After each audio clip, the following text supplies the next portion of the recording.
Ya, bismillahirrahmanirrahim. Saat ini kita di aksi di depan Kementerian Tenaga Kerja untuk menuntut reformasi sistem pengupahan ya buruh. Nah, sekarang kita ada bareng Bang Niko Silalahi, seorang aktivis ya buruh. Bang, ini sebenarnya kalau lihat aksi buruh kan sudah berkali-kali ya, bahkan sampai setelah Omnibus Law kita masih ingat ya, jalan satu-satulah judicial review di MK. Karena ketika undang-undang sudah disahkan, RU sudah disahkan jadi undang-undang, bagaimanapun mau tanda tangan presiden atau enggak akan berlaku 30 hari kemudian.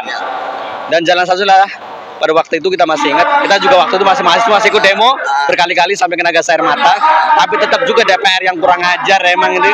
Bahkan sebelumnya memang DPR kita tahu ya sudah pengen cepet-cepet Omnibus Law itu disahkan dalam waktu 2 bulan pada waktu itu. Tapi terhadap pandemi malah jadi jalan mulus bagi mereka untuk mengesahkan Undang-Undang Omnibus Law. Setelah itu di JR ke MK diterima, inkonstitusional bersyarat ya, disuruh 2 tahun revisi.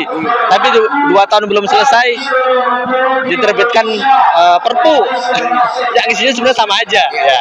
Dan akhirnya sama DPR setujuin lagi. Dan sekarang digugat di MK JR ternyata ditolak karena hakimnya kita tahu Pak Aswanto ya, yang hakim utusan DPR di-recall oleh DPR, dipecat ya. Akhirnya menanglah ya, buruh kalah. Jadi ini anggapannya ini gimana ini? Jadi sudah jalan demo kita kalah, di jalur hukum lewat judicial review kita kalah. Ini selanjutnya apa lagi nih Bang kalau seperti ini terus? Oke Bang, makasih Bang, ini pertanyaan sangat menarik. Ketika DPR melegalkan undang-undang Perpu itu menjadi undang-undang, ini sudah menunjukkan wajah jahanamnya DPR tersebut. Karena kita tahu DPR hari ini tidak lagi menjadi perwakilan rakyat Indonesia, tapi DPR hari ini hanya menjadi perwakilan ketua umum partai, dan itu sesuai dengan statementnya Bambang Pacul. Nah, kalau ketum Korea di sini dengan bos-bosnya, berarti kan ketum-ketumnya nih brengseknya. Dah. Nah, terus kita melakukan JR. Nah, sialnya kita JR, ada pula nih ya pimpinan Mahkamah Konstitusi, iparnya kawan, iparnya Jokowi. Udah. Dan mereka membuat sidang yang kita sudah paham lah, sidangnya itu dagelan semua isinya. Sidang yang cuma sekedar lip service semata. Padahal jelas Rizal Ramli pada sidang itu menjadi saksi ahli bahwa tidak ada kegentingan yang memaksa. Rizal Ramli juga mantan bagian dari pemerintahan ini, gitu loh. Dia sudah mengatakan tidak ada kegentingan memaksa. Tapi yang genting itu memang dipaksa oleh para bohir. Itu yang kita tangkap di sini. Karena apa? Karena undang-undang haram jadah ini hanya untuk menguntungkan para pemilik modal, para pemilik kapital, tapi menindas buruh itu sendiri. Nah, jalan satu-satunya ya, karena JR juga kita lakukan gagal, kita memang kalah, dipukul berkali-kali.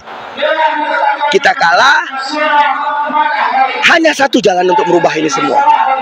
Satu-satunya jalan yaitu ya lengserkan Jokowi dalam tempo yang sesingkat-singkatnya. Agar apa? Agar seluruh kebijakan yang dilahirkan dia bisa kita anggap gagal, kita anggap salah, dan bisa direvisi. Cuman itu jalan satu-satunya. Karena apa? Putusan MK itu mengikat dan final. Itu tidak bisa lagi gitu. Berharap pada DPR untuk merubah itu sama artinya kita mengharapkan gajah masuk ke lubang semut. Karena isi DPR ini hari ini bukan perwakilan rakyat, tapi perwakilan ketua umum partai. Inilah DPR yang brengsek gitu loh. Nah, terus apa yang mau kita lakukan? Hari ini kita demo kemarin untuk upah layak. Tapi upah layak ini kan juga, ini kan akan dorongan kita, desakan kita ke, emang bisa keputusan menteri itu bisa mengangkangi undang-undang? Kan nggak bisa, ini logika hukum.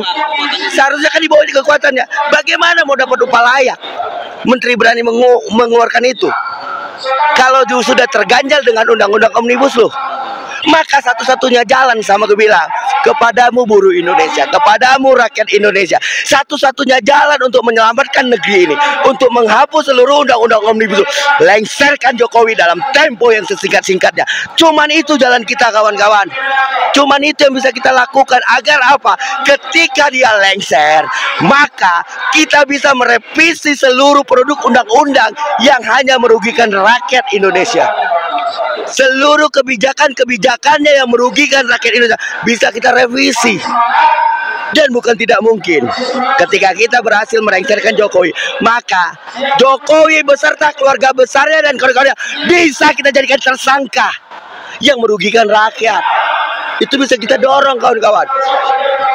Jadi mau berapa kali pun aksi kita lakukan, aku lihat ini, ya inilah upaya-upaya kita cuma melawan. Tapi kalau dengan kekuatan segelintir-segelintir kayak gini yang kita terus main, ini juga nggak bisa merubah keadaan. Satu-satunya yang bisa merubahkan adalah perlawanan rakyat semesta. Perlawanan rakyat semesta. Hanya itu yang bisa kita dorong. Hanya itu yang bisa merubah keadaan. Ketika rakyat semesta bangkit, petani keluar dari ladangnya, buruh keluar dari pabrik-pabriknya, nelayan keluar dari lautnya, mahasiswa keluar dari kampus-kampusnya, dan berbagai elemen lainnya keluar semua. Lumpuhkan kota, lumpuhkan arus-arus vital. Itu yang kita lakukan. Untuk apa? Untuk mendorong Jokowi lengser secepatnya. Cuman itu. Karena kita mengharap Jokowi merubah undang-undang menjadi lebih baik, itu sama artinya kita hanya berharap pada iblis masuk ke surga. Kan nggak mungkin iblis masuk ke surga. Sama artinya juga Jokowi juga nggak akan mungkin merubah undang-undang ini. Karena apa? Di rejim dia, di pemerintahan dia, undang-undang ini berlaku. Ini logika-logikanya. Makanya doronganku selalu, kenapa gue bilang kepada seluruh rakyat Indonesia, sudahlah, mari kita bersama, kawan. Mari kita bergerak bersama. Satu hari saja kita lumpuhkan jalur-jalur vital. Kita lumpuhkan sendi-sendi ekonomi. Kita lumpuhkan, kuasai DPR, MPR untuk mendorong pelengseran Jokowi secepatnya. Cuman itu. Sebenarnya kan gini kalau kita lihat sudah pernah terjadi di tahun 98. Pada waktu kalau kita lihat 98 sebenarnya kan bukan semua elemen masyarakat yang turun, cuma mahasiswa, tapi hampir seluruh mahasiswa di Jakarta dan sekitarnya turun. Tapi kan sama saja ujungnya, hasilnya ketika people power itu dilakukan, tapi ternyata sistem induknya masih sama, itu hanya ganti orang saja, Bang Niko. Jadi apakah ini kemudian tidak mengulang? Kalau kemudian ini, ya mungkin bisa terjadi ya, lengserkan Jokowi, tapi tidak mengulang sama seperti reformasi 98 jika itu dilakukan gitu. Sekarang gini, Bang, kalau kita berkaca pada 98, banyak kok keberhasilan 98. Reformasi itu banyak berhasil, seperti melahirkan undang-undang kebebasan pers, melahirkan berbagai regulasi yang menguntungkan rakyat. Itu 98. Ketika gerakan itu, pengawalan itu dikawal, tapi sialnya 98 menjadi rusak. Mereka yang dulu bergerak, mereka yang dulu berjuang, malah sekarang rame-rame mendukung dinasti. Kan brengsek kayak gini. Jadi kalau kita bilang sama aja, ada perubahan di 98. Ada. Tapi pasca perubahan-perubahan itu dikembalikan lagi lebih parah. Semenjak apa? Semenjak Jokowi berkuasa. Maka jadi jangan kita pesimis dulu, tapi kita harus optimis. Ketika rakyat bergerak, ketika kesadaran bergerak, barang ini lengser, terus kita kawal nih. Kita kawal nih agendanya. Untuk apa? Mencabut seluruh undang-undang yang merugikan rakyat. Bisa kok. Ini kan hanya butuh orang berani. Ketika kepala negara berani menciptakan sebuah keputusan, saya atas nama negara mencabut seluruh undang-undang, selesai. Atau mengembalikan ke undang-undang dasar. Pernah kok dilakukan. Di zaman Soekarno kan pernah kembali ke undang-undang dasar. ini gitu loh. Dorongan-dorongan ini yang nggak kita harapkan gitu. Karena ketika yang menjadi pemimpin orang benar, maka benarlah seluruh regulasi negara ini. Tapi kalau ketika brengsek, apalagi boneka Cina yang berkuasa, maka seluruh regulasi itu hanya menguntungkan boneka-bonekanya, para pemilik-pemilik modal. Jadi logika itu yang kita dorong. Jadi jangan dulu kita pesimis, tapi tetap harus optimis. Karena membangun negara ini dengan optimis, sama seperti kemerdekaan kita.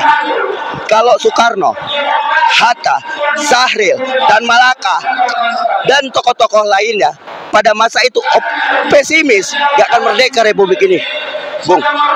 Tapi karena mereka optimis, pada kelompok-kelompok muda itu yang bergerak. Karena mereka optimis, kita mau merdeka, kita mau membuat perubahan, kita mau tidak dijajah lagi. Jadi barang itu, maka hanya gerakan-gerakan kaum revolusioner lah yang mampu merubah ini. Maka untuk itu, mari kita bangunkan seluruh rakyat untuk bergerak, seluruh rakyat untuk bersama-sama berjuang. Agar apa? Agar kemerdekaan seutuhnya bisa kita raih. Itu menurutku, Bung. Mantap Bang. Ya mungkin kita bahas ke yang lain dulu Bang. Ini yang lagi sekarang sedang ditunggu-tunggu juga ya. Yakni putusan Majelis Kehormatan Mahkamah Konstitusi yang ada 3 hakim tuh ya. Ada di BEM Dr. Cimlia Sidki, Profesor Bintan Saragih, sama Hakim Konstitusi yang aktif yang juga dilaporkan sebenarnya, Wahidin Adams ya.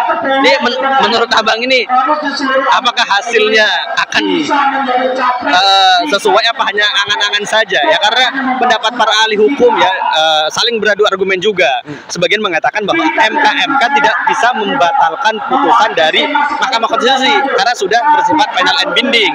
Dan tadi kalau ini nanti putusan ini juga dibatalkan, bisa berakibat banyak nantinya karena dia menjadi yuridis kan, bagi selanjutnya JR yang JR yang kemudian bisa diajukan, nanti semua putusan MK itu bisa dikoreksi oleh MK. Ya, jadi kalau menurut Abang ini katakanlah ya, dari putusan MK ini yang dikorbankan Anwar Usman dipecat secara tidak hormat, tapi yang 8 hakim lainnya mendapatkan hukuman yang bervariasi lah. Tapi kan juga nggak bakalan bisa memutuskan pembatalan dari putusan sebelumnya. Jadi menurut Abang ini putusan ini MK ini bagaimana? Karena hakim-hakim yang menyidangkan pun juga dikatakan bermasalah ya, seperti Profesor Jimli yang juga diadukan ke MD3 karena masih menjabat sebagai anggota DPD, termasuk Pak Bintan Saragih yang juga sudah lama di Dewan Etik MK, termasuk kalau Wahidin Adams masih hakim aktif. Ini yang juga masih membingungkan kita ya. Dia juga dilaporkan, dia juga ikut mengadili, kan pusing juga kita. Menurut Abang gimana ini? Kalau menurut aku Bang, hadirnya MK ini cuma lip service, hanya dagelan tok. Karena apa? Apapun yang mereka putuskan tidak bisa merubah keadaan. Karena jelas keputusan Mahkamah Konstitusi mengikat dan final. Dan bahayanya ketika itu bisa dibatalkan, maka keputusan yang sebelumnya ini juga bisa dibatalkan. Kan ini juga bisa dibatalkan. Nah, kalau cuma pemecatan Anwar enak banget. Seharusnya ketika putusan MK ini hanya untuk pemecatan mereka, maka dorong dalam pidanakan Anwar Usman. Dia harus dihukum.